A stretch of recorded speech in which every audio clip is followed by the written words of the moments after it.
സ്വർഗസ്ഥനായ ഞങ്ങളുടെ പിതാവേ, നിന്റെ തിരുനാമം പരിശുദ്ധമാകപ്പെടണമേ. എൻ്റെ രാജ്യം വരണമേ. എൻ്റെ തിരുവിഷ്ടം സ്വർഗത്തിലെ പോലെ ഭൂമിയിലുമാകണമേ. ഞങ്ങൾക്ക് ആവശ്യമാകുന്ന അപ്പം ഞങ്ങൾക്ക് തരണമേ. ഞങ്ങളുടെ കടക്കാരോട് ഞങ്ങൾ ക്ഷമിച്ചതുപോലെ ഞങ്ങളുടെ കടങ്ങളും പാപങ്ങളും ഞങ്ങളോട് ക്ഷമിക്കണമേ. പരീക്ഷയിലേക്ക് ഞങ്ങളെ പ്രവേശിപ്പിക്കരുതേ, പിന്നെയോ ദുഷ്ടം ഞങ്ങളെ രക്ഷിച്ചുകൊള്ളാകുന്നു. എന്തുകൊണ്ടെന്നാൽ രാജ്യവും ശക്തിയും മഹത്വവും എന്നേക്കും നിനക്കുള്ളതാകുന്നു. ആമേൻ. കൃപ നിറഞ്ഞു മറിയമേ, നിനക്ക് സമാധാനം. ഞങ്ങളുടെ കർത്താവ് നിന്നോടുകൂടെ സ്ത്രീകളിൽ നീ വാഴ്ത്തപ്പെട്ടവളാകുന്നു. നിന്റെ ഉദരഫലമായ യേശുമിശിഹ വാഴ്ത്തപ്പെട്ടവനാകുന്നു. ശുദ്ധമുള്ള കന്യക മറിയമേ, തമ്പുരാന്റെ അമ്മേ, പാപികളായ ഞങ്ങൾക്ക് വേണ്ടി എപ്പോഴും ഞങ്ങളുടെ മരണസമയത്ത് ദൈവം തമ്പുരാനോട് അപേക്ഷിച്ചു കൊള്ളാമേ. പ്രിയപ്പെട്ടവരെ, കഴിഞ്ഞ ഗൂഗിൾ മീറ്റിൽ നമ്മൾ 21, 22 സങ്കീർത്തനങ്ങളാണല്ലോ പഠിച്ചത്. ഇന്ന് 23-ാം സങ്കീർത്തനവും 24-ാം സങ്കീർത്തനവും ദൈവാത്മാവിൽ ശരണപ്പെട്ട് ചിന്തിക്കുവാനും പഠിക്കുവാനായിട്ട് പരിശ്രമിക്കുകയാണ്. 23-ാം സങ്കീർത്തനം അതിൻ്റെ ഹെഡിങ്ങിൽ തന്നെ എഴുതിയിട്ടുണ്ട്. ദാവീദിൻ്റെ ഒരു സങ്കീർത്തനമെന്ന് അവിടെ എഴുതി വച്ചിരിക്കുകയാണ്.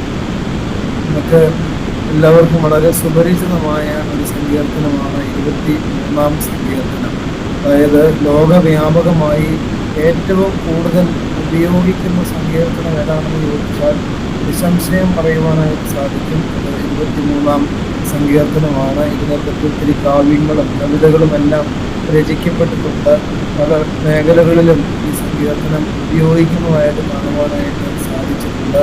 പ്രത്യേകിച്ച് നമ്മുടെ ആരാധനകളിലും 23-ാം സങ്കീർത്തനത്തിന് ഒരു സ്ഥാനമുണ്ട്.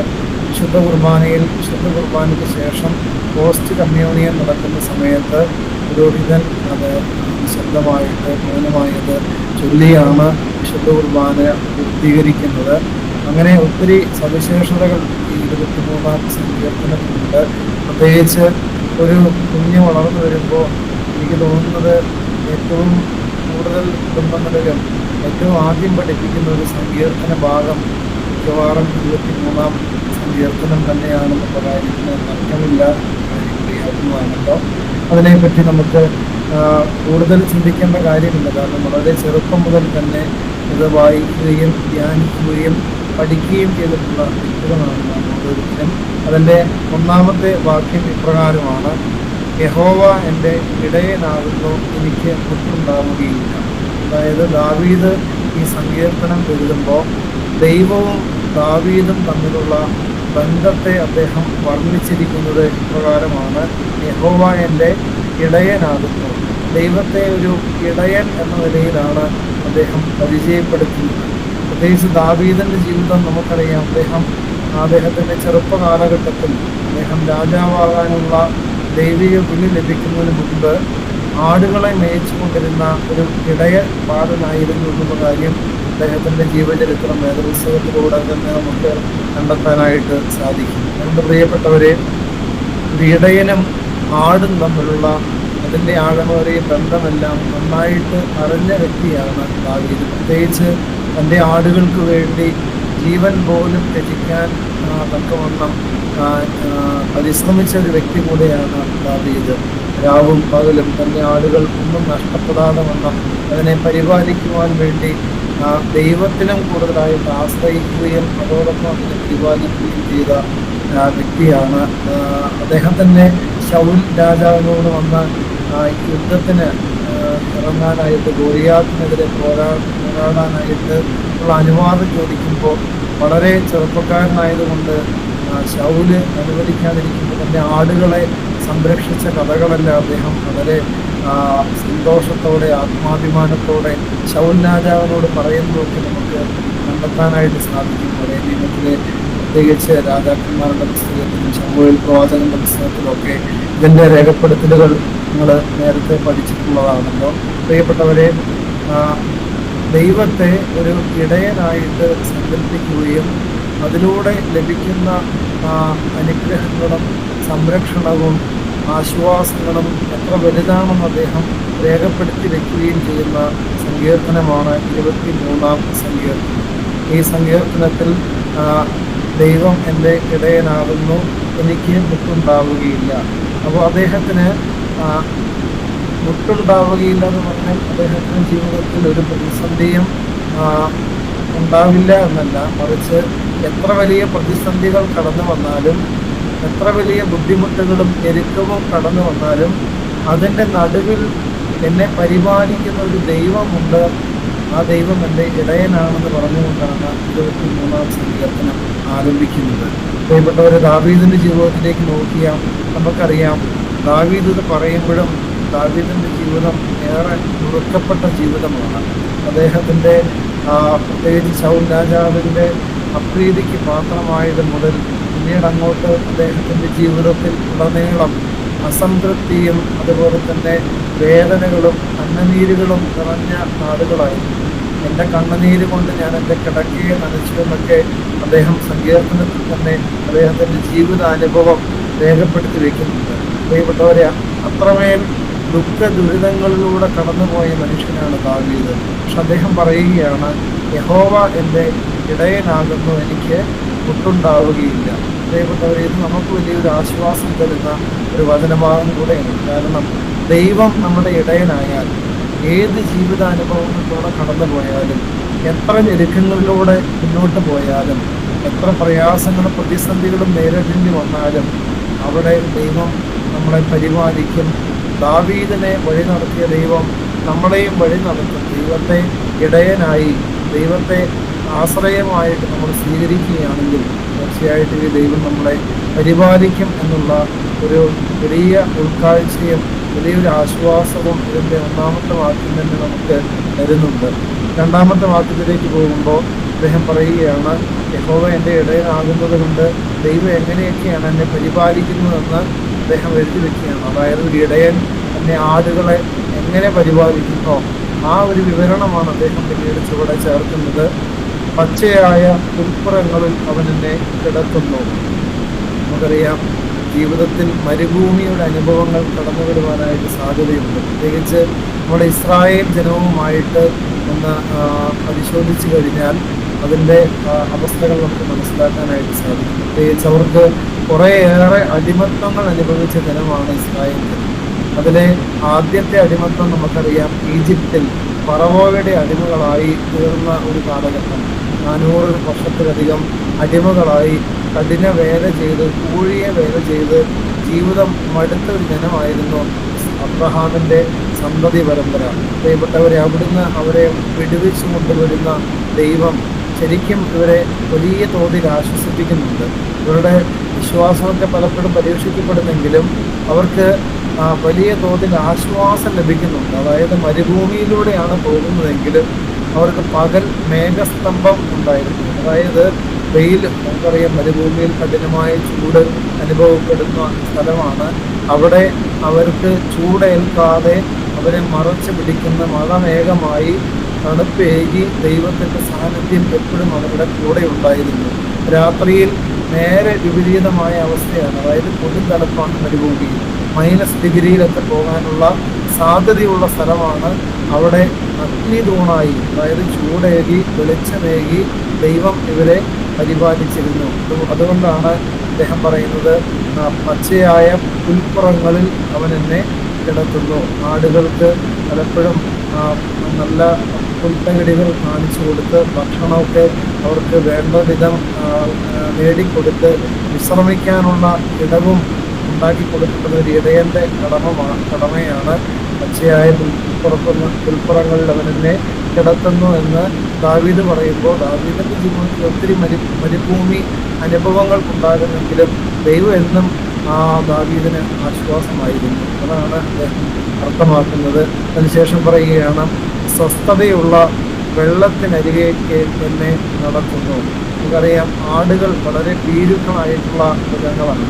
പ്രത്യേകിച്ച് എന്തെങ്കിലും ഒരു പ്രത്യേക ശബ്ദം കേട്ടാൽ പോലും ഒരു പെട്ടെന്ന് പേടിക്കുന്ന പ്രകൃതമുള്ളതാണ് ആടുകൾ.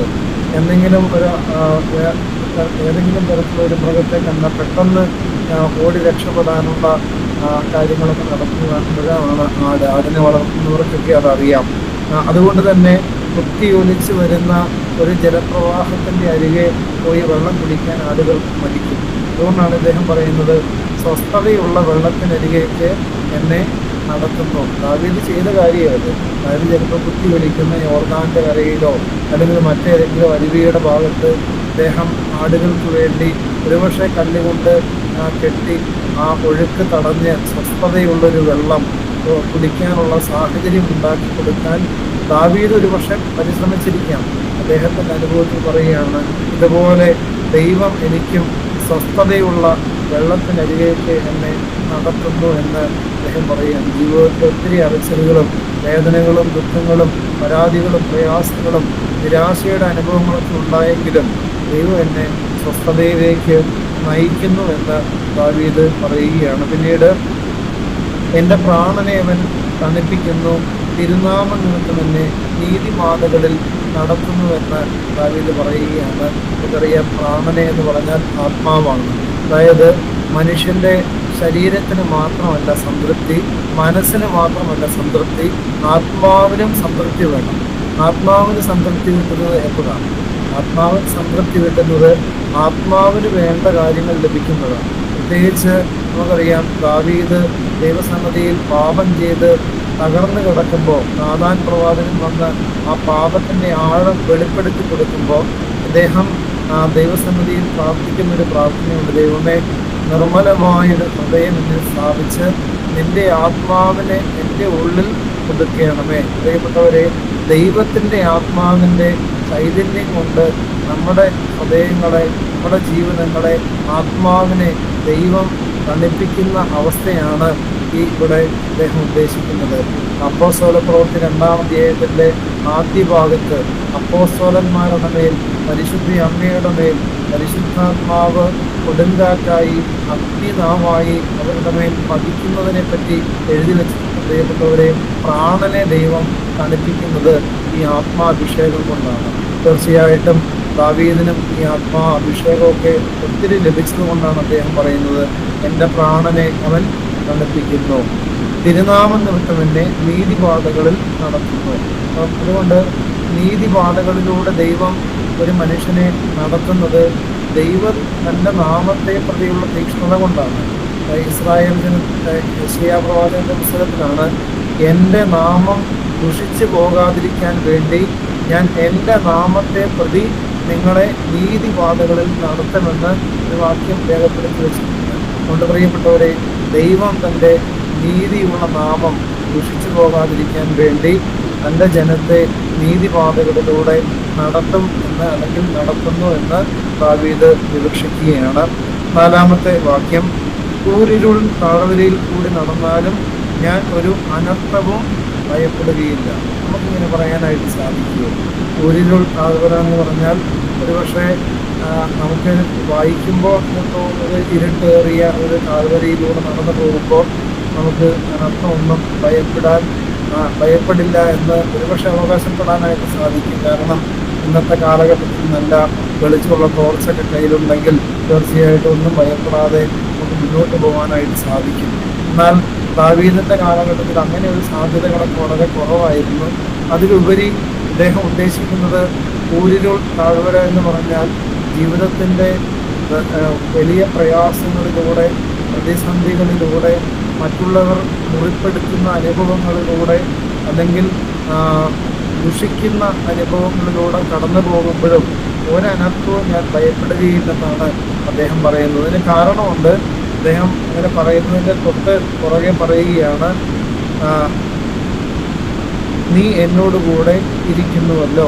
അപ്പോൾ എന്തുകൊണ്ടാണ് അദ്ദേഹത്തിന് കൂരിരുൾ താഴ്വരയിലൂടെ നടന്നു പോകേണ്ടി വന്നാലും, മരണത്തിൻ്റെ മണമുള്ള സ്ഥലങ്ങളിലൂടെ കടന്നു പോകേണ്ടി വന്നാലും അദ്ദേഹം ഭയപ്പെടാതിരിക്കുന്നതിൻ്റെ കാരണം കൂടെ അദ്ദേഹം രേഖപ്പെടുത്തി വെക്കുകയാണ്, നീ എന്നോട് കൂടെ ഇരിക്കുന്നുവല്ലോ. പ്രിയപ്പെട്ടവർ, ഈ ഒരു വിശ്വാസം ആണ് യഥാർത്ഥത്തിൽ ഏത് മരണനിഴൽ താഴ്വരയിലൂടെയും കൂരിരുൾ താഴ്വരയിലൂടെയും നമ്മളെ നടക്കാൻ ശക്തരാക്കുന്നതും നമ്മളെ പ്രേരിപ്പിക്കുന്നതുമായ ഘടകം ഇതാണ്. ഭയപ്പെടേണ്ട, ഞാൻ നിന്റെ കൂടെയുണ്ടെന്ന് വേദപുസ്തകത്തിൽ 360ഓളം പ്രാവശ്യം ഉണ്ട് എന്ന് പല ബൈബിൾ പണ്ഡിതന്മാരും പ്രസംഗിക്കുന്നതും അത് പഠിപ്പിക്കുന്നതും ഞാനും കേട്ടിട്ടുണ്ട്. നമുക്കറിയാം, വേദപുസ്തകത്തിൽ പലയിടങ്ങളിൽ വായിക്കുമ്പോൾ ഭയപ്പെടേണ്ട എന്നുള്ളൊരു വാക്ക് ഒത്തിരി തവണ ദൈവം ഉപയോഗിക്കുന്നുണ്ട്. യെശയ്യാ പ്രവാചകന്റെ പുസ്തകം ആണ് കൂടുതൽ നമുക്കിത് കണ്ടെത്താനായിട്ട് സാധിക്കുന്നത്. പ്രത്യേകിച്ച് രണ്ടാം യെശയ്യാവ് എന്ന് പറയുന്ന രീതിയിലാണ് യെശയ്യാവ് 40 മുതൽ ബാക്കിയുള്ള അധ്യായങ്ങളെല്ലാം 55 വരെയുള്ള അധ്യായങ്ങളൊക്കെ, ഈ അധ്യായങ്ങളെല്ലാം അറിയപ്പെടുന്നത് രണ്ടാം യെശയ്യാവ് എന്നാണ്. രണ്ടുപേരാണ് എഴുതിയിരുന്ന ഒരു രീതിയിലുള്ള വ്യാഖ്യാനങ്ങളൊക്കെ വായിച്ച് മനസ്സിലാക്കാനായിട്ട് സാധിച്ചിട്ടുണ്ട്. ഈ രണ്ടാം യെശയ്യാവിലാണ് കൂടുതലായിട്ട് ഭയപ്പെടേണ്ട, ഞാൻ എൻ്റെ കൂടെയുണ്ട് എന്നുള്ള ധ്വനിയിൽ ദൈവം ഇസ്രായേൽ ജനത്തോട് പലപ്പോഴും സംസാരിച്ചിട്ടുള്ളത്. പ്രത്യേകിച്ച് 43 യെശയ്യാവ് 43 എടുക്കാം. യെശയ്യാവ് 43 1 മുതലുള്ള വാക്യം വായിക്കാമോ? ഇപ്പോഴോ യാക്കോബേ, നിന്നെ സൃഷ്ടിച്ചവനും ഇസ്രായേലിനെ നിന്നെ നിർമ്മിച്ചവനുമായ യഹോവ ഇപ്രകാരം അരുളി ചെയ്യുന്നു: ഭയപ്പെടേണ്ട, ഞാൻ നിന്നെ വീണ്ടെടുത്തിരിക്കുന്നു. ഞാൻ നിന്നെ പേര് ചൊല്ലി വിളിച്ചിരിക്കുന്നു. നീ എനിക്കുള്ളവൻ തന്നെ. നീ വെള്ളത്തിൽ കൂടിക്കടക്കുമ്പോൾ ഞാൻ നിന്നോട് കൂടിയിരിക്കും. നീ നദികളിൽ കൂടിക്കടക്കുമ്പോൾ അവ നിന്റെ മീതെ കവിയുകയില്ല. നീ തീയിൽ കൂടി നടന്നാൽ വെന്തു പോകുകയില്ല. അഗ്നിജ്വാല നിന്നെ ദഹിപ്പിക്കുകയുമില്ല. നിന്റെ ദൈവം മതി. അതായത് ദൈവം ഇസ്രായേൽ ജനത്തോട് അരുളി ചെയ്യുകയാണ്: ഇപ്പോഴോ യാക്കോബേ, നിന്നെ സൃഷ്ടിച്ചവനും ഇസ്രായേലെ നിന്നെ നിർമ്മിച്ചവനുമായ യഹോവ ഇപ്രകാരം അരുളി ചെയ്യുന്നു: ഭയപ്പെടേണ്ട, ഞാൻ നിന്റെ കൂടെയുണ്ട്. ഞാൻ നിന്നെ വീണ്ടെടുത്തിരിക്കുന്നു. ഞാൻ നിന്നെ പേർ ചൊല്ലി വിളിച്ചിരിക്കുന്നു. എന്നിട്ട് പറയുകയാണ്, നീ വെള്ളത്തിൽ കൂടി കടക്കുമ്പോൾ ഞാൻ നിന്നോട് കൂടി ഇരിക്കും. അതിനുശേഷം പറയുന്നു, നീ നദികളിൽ കൂടി കടക്കുമ്പോൾ അവ നിന്റെ മീതെ കവിയുകയില്ല. നീ തീയിൽ കൂടി നടന്നാൽ വെന്തു പോവുകയില്ല. അഗ്നിജ്വാല നിന്നെ ദഹിപ്പിക്കുകയുമില്ല. പ്രിയപ്പെട്ടവരെ, അപ്പൊ ഈ വെള്ളത്തിലൂടെ, നദിയിലൂടെ, അഗ്നിയിലൂടെയൊക്കെ പോകേണ്ട സാഹചര്യങ്ങൾ ഒരുപക്ഷെ നമുക്ക് വരാൻ സാധ്യതയുണ്ട്. ചിലപ്പോൾ രോഗപീഠകളായിരിക്കാം, കടബാധ്യതകളായിരിക്കാം, മറ്റുള്ളവർ നമ്മുടെ പേര് ദുഷിക്കുന്ന അവസ്ഥകളായിരിക്കാം, അല്ലെങ്കിൽ വലിയ സഹനങ്ങളും പ്രയാസങ്ങളും പ്രതിസന്ധികളുമായിരിക്കാം. ഈ സാഹചര്യങ്ങളൊക്കെ വരാൻ സാധ്യതയുണ്ട്. അതില്ല എന്ന് കർത്താവ് പറയുന്നില്ല. പക്ഷേ കർത്താവ് പറയുകയാണ്, ഇങ്ങനെ വന്നാലും ഇതൊന്നും നിന്നെ നശിപ്പിക്കില്ല, കാരണം ഞാൻ നിന്റെ കൂടെ ഇരിക്കുന്നു. എനിക്ക് വേദപുസ്തകത്തിൽ ഏറ്റവും ഇഷ്ടപ്പെട്ട ഒരു ഭാഗം എന്ന് പറയുന്നത് പൂർവ്വപിതാവായി യൗസേപ്പിനെ പറ്റി വായിക്കുമ്പോഴാണ്. കൂടുതൽ നമുക്ക് ഒത്തിരി പ്രചോദനം തരുന്ന ഒരു വ്യക്തിയാണ് യൗസേപ്പ്. കാരണം 17-ാമത്തെ വയസ്സിൽ സ്വന്തം സഹോദരന്മാരാൽ അദ്ദേഹം മിദ്യാന കച്ചവടക്കാർക്ക് വിൽക്കപ്പെട്ടു. ഒത്തിരി പ്രയാസങ്ങളും പ്രതിസന്ധികൾ അദ്ദേഹത്തിനുണ്ടായി. അപ്പനും അമ്മയും നഷ്ടപ്പെട്ടു. ആരും കൂടെയില്ല. വിദേശ രാജ്യത്ത് ചെന്ന് അവിടെ അടിമയായിട്ട് ജീവിക്കേണ്ടി വന്നു. അവിടെ വെച്ചൊരു സ്ത്രീയാൽ അദ്ദേഹം ജയിലിൽ അടയ്ക്കപ്പെടുകയാണ്. ഏതാണ്ട് 3 വർഷത്തിലധികം ജയിലിൽ കിടക്കുന്ന ഒരു യൗസേപ്പിനെ കാണുന്നുണ്ട്. അതിനുശേഷമാണ് ഏതാണ്ട് 17-ാമത്തെ വയസ്സിൽ തുടങ്ങിയ സഹനം, വലിയ കഷ്ടപ്പാടുകളും വേദനകളും പ്രയാസം നിറഞ്ഞ ജീവിത സാഹചര്യങ്ങൾ അത് അവസാനിക്കുന്നത് 30 വയസ്സിന് ശേഷമാണ്. പ്രിയപ്പെട്ടവരെ, ഏതാണ്ട് 10-15 വർഷം ഈ മനുഷ്യൻ അടിമ നുഖത്തിൽ പെട്ട് വലിയ വേദനകളിലൂടെ കടന്നു പോകുന്നുണ്ട്. പക്ഷേ ഈ ഉൽപ്പത്തി പുസ്തകത്തിൽ ഈ ഭാഗം വായിക്കുമ്പോൾ അദ്ദേഹം കാരാഗ്രഹത്തിൽ ഇരിക്കുന്ന ഒരു ഭാഗം എഴുതി വെച്ചിട്ടുണ്ട്. അവിടെ എങ്ങനെയാണ് രേഖപ്പെടുത്തി വെക്കുന്നത്? കാരാഗ്രഹത്തിൽ ദൈവം യൗസേപ്പിന്റെ കൂടെ ഇരുന്നു എന്ന് എഴുതി വെച്ചിരിക്കുക. അതുകൊണ്ട് പ്രിയപ്പെട്ടവരെ, അതുകൊണ്ടാണ് യൗസേപ്പിന് എന്തെല്ലാം പ്രയാസങ്ങളും പ്രതിസന്ധികളും വന്നു, അദ്ദേഹം നിരാശപ്പെടുന്നില്ല, അദ്ദേഹം പരാതി പറയുന്നില്ല, അദ്ദേഹം തളർന്നു പോകുന്നില്ല. കാരണം ദൈവം കൂടെ ഇരിക്കുന്ന അനുഭവം ആർക്കുണ്ടായിരുന്നു? യൗസേപ്പിനുണ്ടായിരുന്നു. ഇതേ അനുഭവം തന്നെയാണ് ദാവീദിന് ഉണ്ടായിരുന്നത്. പ്രിയപ്പെട്ടവരെ, തീർച്ചയായിട്ടും ഇതേ ദൈവം നമ്മുടെ കൂടെയും ഉണ്ട്. ഭയപ്പെടേണ്ട, ഞാൻ നിന്റെ കൂടെയുണ്ട്.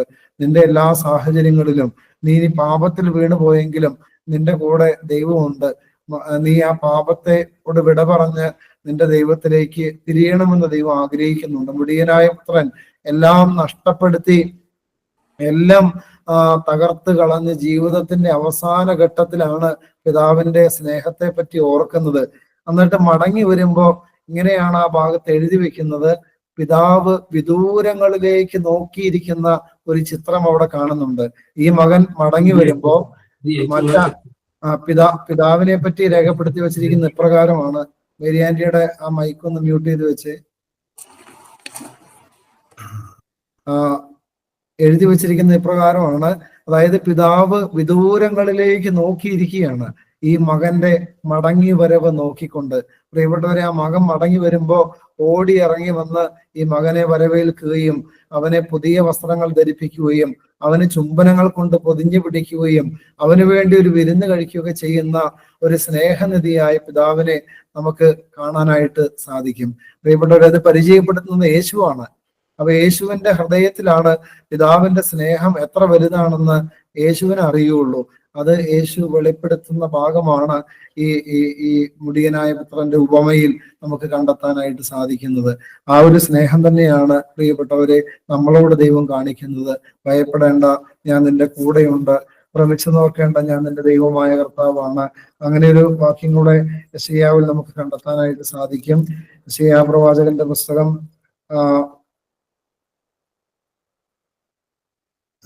44 ഇങ്ങനെ ഒരു വാക്യമുണ്ട്.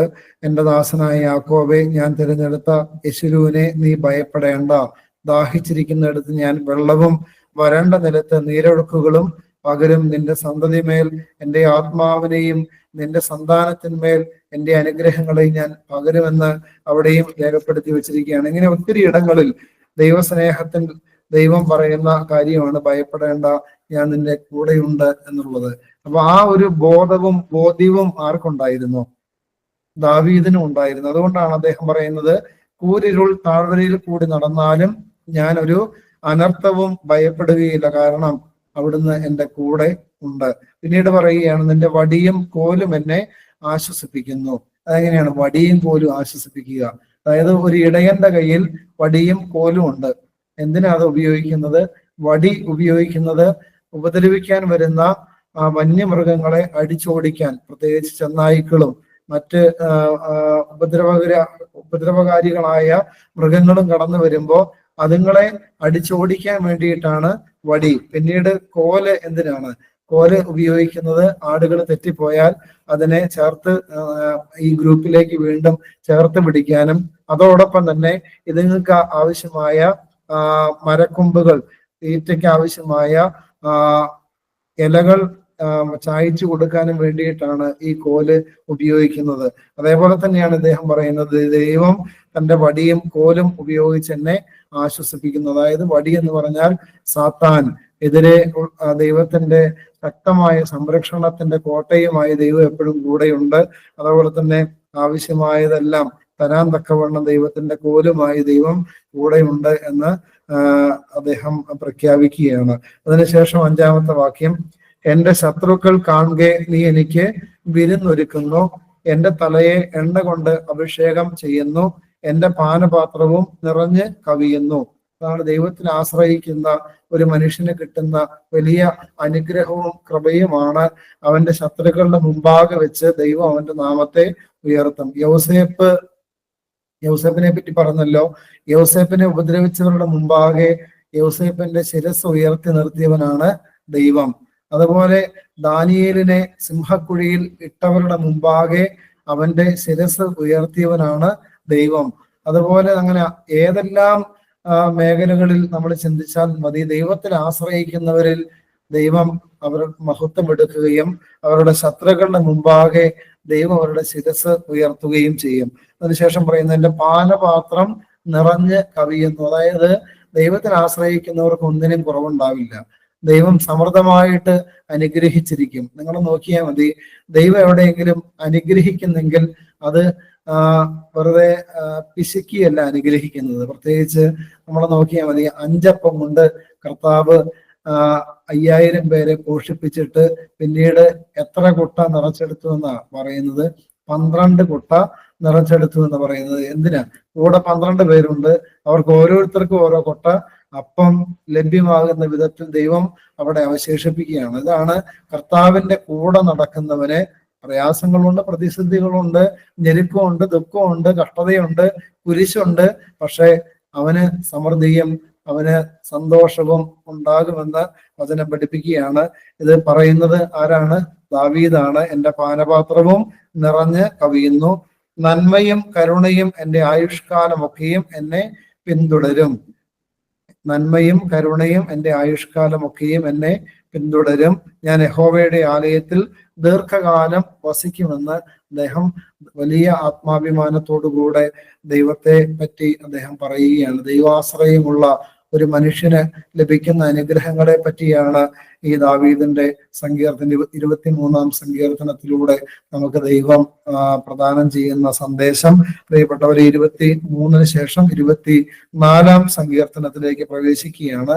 24-ാം സങ്കീർത്തനവും ദാവീദിന്റെ ഒരു സങ്കീർത്തനം എന്ന് തന്നെയാണ് അതിന്റെ ഹെഡിങ്. ദാവീദ് എഴുതിയതായിട്ട് വിശ്വസിക്കുന്നു. അതിന്റെ 1ഉം 2ഉം വാക്യങ്ങൾ വായിക്കാമോ?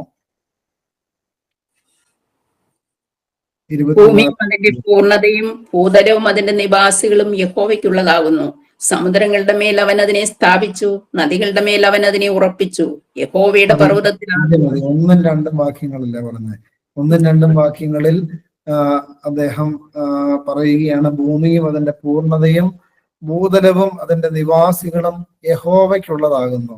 പ്രിയപ്പെട്ടവരെ, ഇതിനു മുമ്പും എനിക്ക് തോന്നുന്നു 18-ാം സങ്കീർത്തനത്തിലാണ് 19-ാം സങ്കീർത്തനത്തിൽ ആകാശം ദൈവത്തിന്റെ മഹത്വത്തെ വർണ്ണിക്കുന്നു, ആകാശവിധാനം അവന്റെ കൈവേലയെ പ്രസിദ്ധമാക്കുന്നു. അങ്ങനെ പ്രപഞ്ച സൃഷ്ടാവായ ദൈവത്തിന്റെ അത്ഭുത കൃത്യങ്ങളെ പറ്റി വർണ്ണിക്കുന്ന ഒരു സങ്കീർത്തനമാണ് 19-ാം സങ്കീർത്തനം. അത് വീണ്ടും അദ്ദേഹം ആവർത്തിക്കുകയാണ്. ദൈവമാണ് ഭൂമിയുടെ അധിപതി, ഈ പ്രപഞ്ചത്തിന്റെ കർത്താവ് എന്ന് വീണ്ടും ഈ ആദ്യ ഭാഗത്ത് അദ്ദേഹം സമർത്ഥിക്കുകയാണ്. അതിനുശേഷം പറയുന്ന, സമുദ്രങ്ങളുടെ മേൽ അവൻ അതിനെ സ്ഥാപിച്ചു, നദികളുടെ മേൽ അതിനെ ഉറപ്പിച്ചു എന്ന് രേഖപ്പെടുത്തി വെച്ചിരിക്കുകയാണ്. 3 മുതലുള്ള വാക്യങ്ങൾ, 3 മുതൽ 6 വരെ കൂടെ വായിക്കാമോ? 3 മുതൽ 6 വരെ കൂടെ ഒന്ന് വായിക്കാമോ? യഹോവയുടെ പർവ്വതത്തിൽ ആർ കയറും? അവന്റെ വിശുദ്ധ സ്ഥലത്താർ നിൽക്കും? വെടിപ്പുള്ള കൈയും നിർമ്മല ഹൃദയവും ഉള്ളവൻ, വ്യാജത്തിന് മനസ്സ് വയ്ക്കാതെയും കള്ളസത്യം ചെയ്യാതെയും ഇരിക്കുന്നവൻ. അവൻ യഹോവയുടെ അനുഗ്രഹവും തന്റെ രക്ഷയുടെ ദൈവത്തോട് നീതിയും പ്രാപിക്കും. ഇതാകുന്നു അവനെ അന്വേഷിക്കുന്നവരുടെ തലമുറ. യാക്കോബിന്റെ ദൈവമേ, തിരുമുഖം അന്വേഷിക്കുന്നവർ ഇവർ തന്നെ. അതായത് യഹോവയുടെ പർവ്വതത്തിൽ ആർ കയറും? നമ്മൾ ഇങ്ങനെ ഒരു ചോദ്യത്തോടു കൂടിയ ഒരു സങ്കീർത്തനം പഠിച്ചായിരുന്നു. ഏതാണെന്ന് പറയാൻ പറ്റുമോ? സങ്കീർത്തനം പഠിച്ച് വന്നതാണ്. ഇതേ ചോദ്യത്തോടു കൂടെ ഒരു സങ്കീർത്തനം ഉണ്ട്. ദൈവമേ, നിന്റെ പർവ്വതത്തിൽ ആർ കയറും? നിന്റെ കൂടാരത്തിൽ ആര് വസിക്കും? ഏത് സങ്കീർത്തനം എന്ന് പറയാമോ? 15. എന്തായാലും അത് കണ്ടെത്തിയത് ഇത്തിരി സന്തോഷം. യഹോവേ, നിന്റെ കൂടാരത്തിൽ ആർ പാർക്കും? എന്റെ വിശുദ്ധ പർവ്വതത്തിൽ ആർ വസിക്കും എന്ന ചോദ്യത്തോടു കൂടെ ആരംഭിച്ച ഒരു സങ്കീർത്തന ഭാഗമായിരുന്നു അത്. അതിന്റെ താഴത്തേക്കൊന്ന് വായിക്കാമോ? 2 മുതൽ 15-ാം സങ്കീർത്തനം 2 മുതൽ. നിഷ്കളങ്കനായി നടന്ന് നീതി പ്രവർത്തിക്കുകയും ഹൃദയപൂർവ്വം സത്യം സംസാരിക്കുകയും ചെയ്യുന്നവൻ, നാവ് കൊണ്ട് കുരുള പറയാതെയും തന്റെ കൂട്ടുകാരനോട് ദോഷം ചെയ്യാതെയും കൂട്ടുകാരന് അപമാനം വരുത്താതെയും ഇരിക്കുന്നവൻ, വഷളനെ നിന്ദിനായി എണ്ണുകയും യഹോവ ഭക്തന്മാരെ ബഹുമാനിക്കുകയും ചെയ്യുന്നവൻ, സത്യം ചെയ്തിട്ട് ഛേദം വന്നാലും മാറാത്തവൻ, തന്റെ ദ്രവ്യം പലിശയ്ക്ക് കൊടുക്കാതെയും കുറ്റമില്ലാത്തവന് വിരോധമായി കൈക്കൂലി വാങ്ങാതെയും ഇരിക്കുന്നവൻ. ഇങ്ങനെ ചെയ്യുന്നവൻ ഒരു നാളും കുലുങ്ങിപ്പോകയില്ല. ഇങ്ങനെ ചെയ്യുന്നവൻ ഒരു നാളും കുലുങ്ങിപ്പോവുകയില്ല. ഇങ്ങനെ ചെയ്യുന്നവൻ എവിടെ പാർക്കും? ദൈവത്തിന്റെ കൂടെ, ദൈവത്തിന്റെ കൂടാരമായ സ്വർഗത്തിൽ വസിക്കുമെന്ന് 15-ാം സങ്കീർത്തനത്തിൽ ദാവീദ് പ്രഖ്യാപിക്കുകയാണ്. ദൈവാത്മാവിലൂടെ നിഷ്കളങ്കനായി നടന്ന് നീതി പ്രവർത്തിക്കുകയും ഹൃദയപൂർവ്വം സത്യം സംസാരിക്കുകയും നാവ് കൊണ്ട് കുരുള പറയാതെയും കൂട്ടുകാരന് ദോഷം ചെയ്യാതെയും അവനെ അപമാനം വരുത്താതെയും വഷളനെ നിന്ദിനായി എണ്ണുകയും യഹോവ ഭക്തന്മാരെ ബഹുമാനിക്കുകയും സത്യം ചെയ്തിട്ട് ഛേദം വന്നാലും മാറാതെയും തന്റെ ദ്രവ്യം പലിശയ്ക്ക് കൊടുക്കാതെയും കുറ്റമില്ലാത്തവന് വിരോധമായി കൈക്കൂലി വാങ്ങാതെയും ഇരിക്കുന്നവൻ. പ്രിയപ്പെട്ടവരെ, ഇങ്ങനെയുള്ളവൻ എവിടെ വസിക്കും? ഉന്നതത്തിൽ വസിക്കുമെന്ന് 15-ാം സങ്കീർത്തനത്തിൽ അദ്ദേഹം പറയുന്നുണ്ട്. വീണ്ടും അദ്ദേഹം അത് ആവർത്തിക്കുകയാണ്. യഹോവയുടെ പർവ്വതത്തിൽ ആർ കയറും? അവന്റെ വിശുദ്ധ സ്ഥലത്ത് ആർ നിൽക്കും? വെടുപ്പുള്ള കയ്യും നിർമ്മല ഹൃദയവും ഉള്ളവൻ, വ്യാജത്തിന് മനസ്സ് വയ്ക്കാതെയും കള്ളസത്യം ചെയ്യാതെയും ഇരിക്കുന്നവൻ, യഹോവയുടെ അനുഗ്രഹവും അവൻ യഹോവയുടെ അനുഗ്രഹവും തന്റെ രക്ഷയുടെ ദൈവത്തോട് നീതിയും പ്രാപിക്കും. വീണ്ടും അദ്ദേഹം അത് ആവർത്തിക്കുകയാണ്. നമ്മൾ അതിനെപ്പറ്റി നേരത്തെ ചിന്തിച്ചത് കൊണ്ടും പഠിച്ചത് കൊണ്ടും കൂടുതലായിട്ട് അതിനെ വ്യാഖ്യാനിക്കുന്നില്ല. 7 മുതൽ 10 വരെയുള്ള വാക്യം കൂടെ വായിക്കാമോ? 7 മുതൽ 10 വരെയുള്ള വാക്യം. 24 24-ന്റെ 7 മുതൽ. വാതിലുകളെ നിങ്ങളുടെ തലകളെ ഉയർത്തുവിൻ, പണ്ടേയുള്ള കതകുകളെ ഉയർന്നിരിപ്പിൻ, മഹത്വത്തിന്റെ രാജാവ് പ്രവേശിക്കട്ടെ. മഹത്വത്തിന്റെ രാജാവാര്? ബലവാനും വീരനുമായ യഹോവ, യുദ്ധവീരനായ യഹോവ തന്നെ.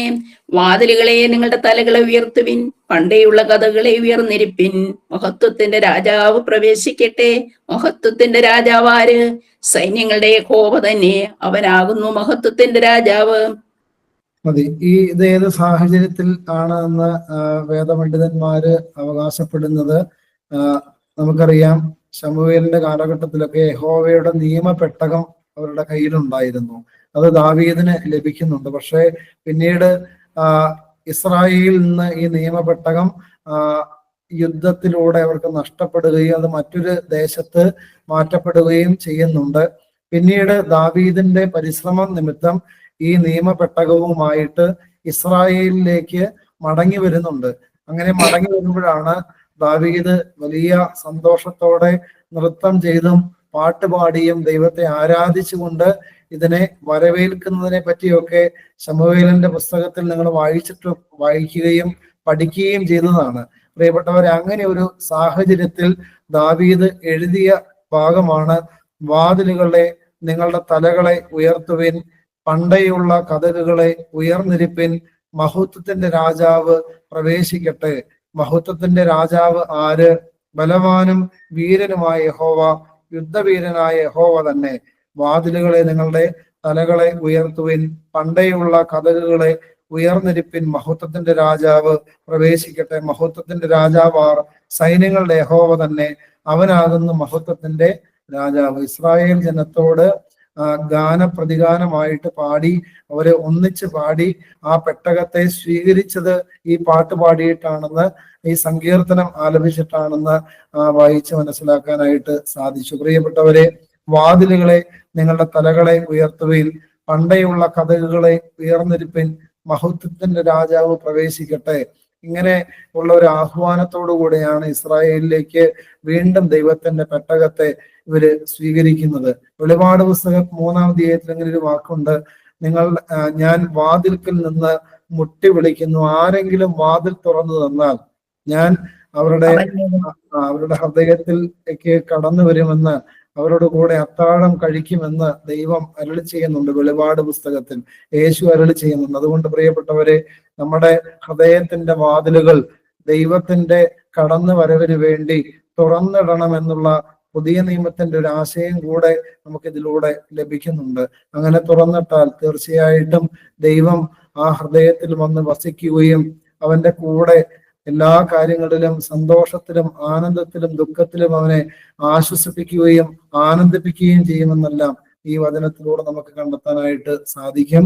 23, 24 സങ്കീർത്തനങ്ങളാണ് നമ്മൾ പഠിക്കുവാനായിട്ട് പരിശ്രമിച്ചത്. ദൈവത്തിന്റെ ആത്മാവ് ഒത്തിരി ചിന്തകൾ നമുക്ക് ദാനമായിട്ട് നൽകി.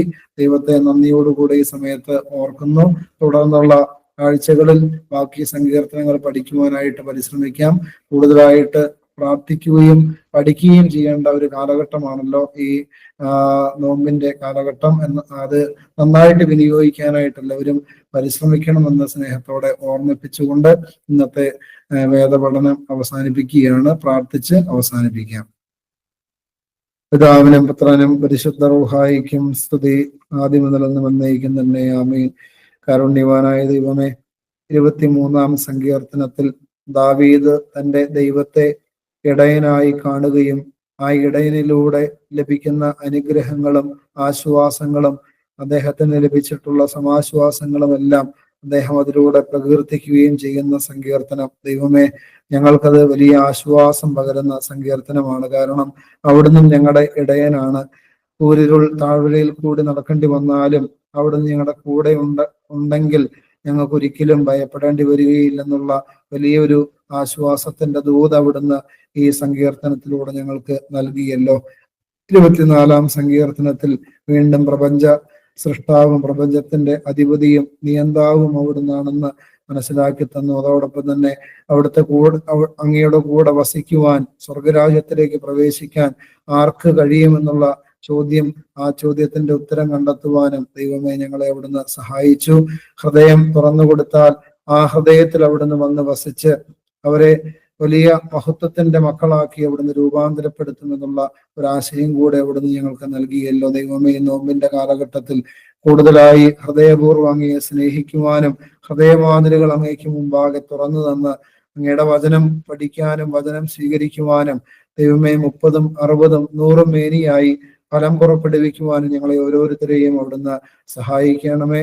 ഇടവകയിൽ എല്ലാ കുടുംബങ്ങളെയും ഈ ഗൂഗിൾ മീറ്റിലൂടെ വചനം പഠിക്കുന്ന എല്ലാ വ്യക്തികളെയും അവരുടെ കുടുംബങ്ങളെയും അവിടുന്ന് അനുഗ്രഹിക്കണമേ. എല്ലാ അപകടങ്ങളിൽ നിന്നും, അനർത്ഥങ്ങളിൽ നിന്നും, പൈശാചിക പീഡകളിൽ നിന്നും, ശക്തിക്കപ്പുറമായുള്ള പരീക്ഷകളിൽ നിന്നും ഞങ്ങളെ അവിടുന്ന് മറച്ചു പിടിക്കുകയും ചെയ്യണമേ. ദൈവമേ, അവിടുന്ന് കൂടെയുണ്ടെന്നുള്ള വലിയ വിശ്വാസം ഞങ്ങളുടെ ഹൃദയത്തിൽ അവിടുന്ന് പകർന്നു തരണമേ. പരിശുദ്ധയമ്മേ, മാതാവേയും മോർഗീവർഗീയ സഹതായെ സകല പരിശുദ്ധന്മാരും ശുദ്ധിമതികളുമേ ഞങ്ങൾക്ക് വേണ്ടി പ്രാർത്ഥിക്കണമേ. ദൈവമേ, ഞങ്ങളിൽ വാങ്ങിപ്പോയ എല്ലാ പൂർവികരെയും അബ്രഹാമ്യ ഭവനങ്ങളിൽ അവിടുന്ന് പാർപ്പിച്ച് ആശ്വസിപ്പിക്കണമേ. ആയത് പിതാവിന്റെയും പുത്രന്റെയും ജീവനുള്ള പരിശുദ്ധ റൂഹായുടെയും നാമമഹത്വത്തിനായിട്ട് തന്നെ. ആമേൻ. ദൈവം എല്ലാവരെയും അനുഗ്രഹിക്കട്ടെ. നല്ലൊരു ശുഭരാത്രി എല്ലാവർക്കും നേരുന്നു.